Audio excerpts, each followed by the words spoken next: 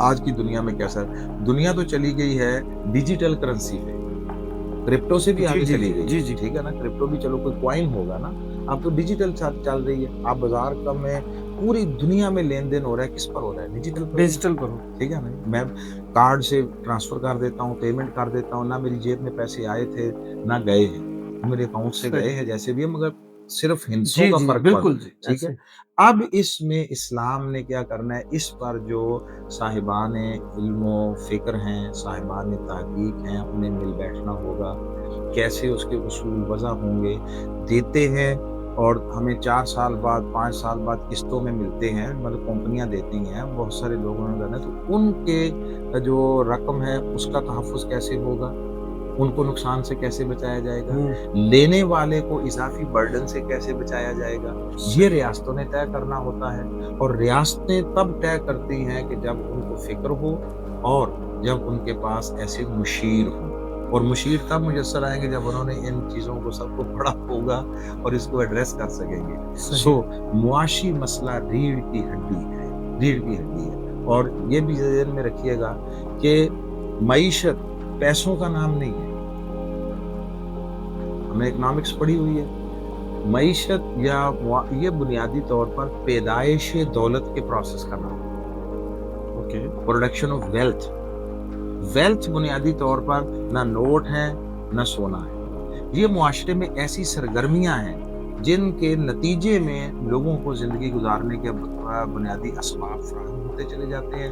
جس معاشرے میں یہ جتنا پروسیس زیادہ ہوگا، محروم کا آپ نے 49% کا ذکر کیا کہ وہ خطے غربت سے نیچے زندگی بسر کر رہے ہیں، جی اب اس سے کیا مراد ہے؟ ان میں سے ہر فرد کسی نہ کسی اعتبار سے بنیادی ضروریات میں ساری یا کچھ ان سے محروم ہے، بے شک وہ ان کو پرووائڈ کر دی جائے۔ پیسوں کی نہیں بات ہو رہی، کبھی کسی وقت لوگ 200-300 روپیہ تنخواہ لے کر بھی خوشحال تھے، آج 2-3 لاکھ روپیہ لے کر بھی خوشحال نہیں، اس کے اور پہلو بھی ہیں، مگر اصل شے یہ ہے بنیادی ضرورتیں بڑھتی چلی جاتی ہیں، ان کے پورا کرنے کا وہ اہتمام نہیں ہوتا۔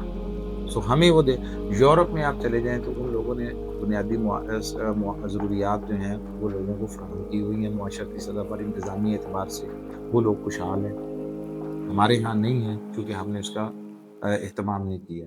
یہ مذہبی طبقوں کی ذمہ داری ہے کہ وہ اس کے لیے خود کو تیار کریں، اور حکومتی اور انتظامی مشینری کی ذمہ داری ہے کہ وہ ایسے لوگوں کو کنسلٹنسی میں لیں اور ان سے مشاورت کر کے ایک ایسا معاشی پلان اور نظام دیں کہ جس میں، اور اس میں سب سے اہم شے، میں آخری بات جو کرنا چاہتا ہوں وہ یہ ہے کہ اسلام نے ایک تو زکوٰۃ یہ فرض کی، ہماری اردو کی زبان کے اعتبار سے کہہ رہا ہوں، ایک ہے صدقہ، جی عربی میں زکوٰۃ کے لیے صدقہ بھی استعمال ہو جاتا ہے، مگر زکوٰۃ، صدقات اور خیرات، معاشرے میں اگر محروم طبقہ ہے تو اس کے لیے صاحبان ثروت پر ایک درجے میں لازم کیا گیا ہے کہ ان کے لیے اپنے وسائل میں سے دروازے کھولیں۔ اور ایک بڑا اہم واقعہ یاد آ گیا، حضرت عمر رضی اللہ تعالیٰ عنہ کے دور میں کچھ قحط سالی کی کیفیت تھی، تو انہوں نے کہا کہ آئیں ہم اللہ کی بارگاہ میں دعا کرتے ہیں، تو وہ دعا کی گئی یا استسقاء کی نماز پڑھی گئی، جو بھی صورت تھی، اس کے نتیجے میں اللہ تعالیٰ نے اس کو دور کر دیا، اب وہ ختم ہو گیا معاملہ، لوگوں کی ضروریات پوری ہونے لگی۔ اگلا جو خطبہ تھا حضرت عمر رضی اللہ تعالیٰ عنہ، اس میں انہوں نے عجیب بات کی، انہوں نے کہا اللہ نے کرم کیا، ہم اس کی بارگاہ میں شکر بجا لاتے ہیں کہ اس محرومی کی کیفیت کو دور کر دیا، اگر ایسا نہ ہوتا تو میں تمہارے امیروں کے گھروں میں داخل ہو جاتا اور غریبوں کو ان کے گھروں میں داخل کر دیتا اور کہتا اپنی ضرورت کی ہر شے اٹھاؤ۔ علامہ صاحب، برکت کی جب بات آتی ہے اس کا ہرگز تعلق تعداد سے نہیں ہے، ہمارے پاس وقت اللہ پاک نے دیا،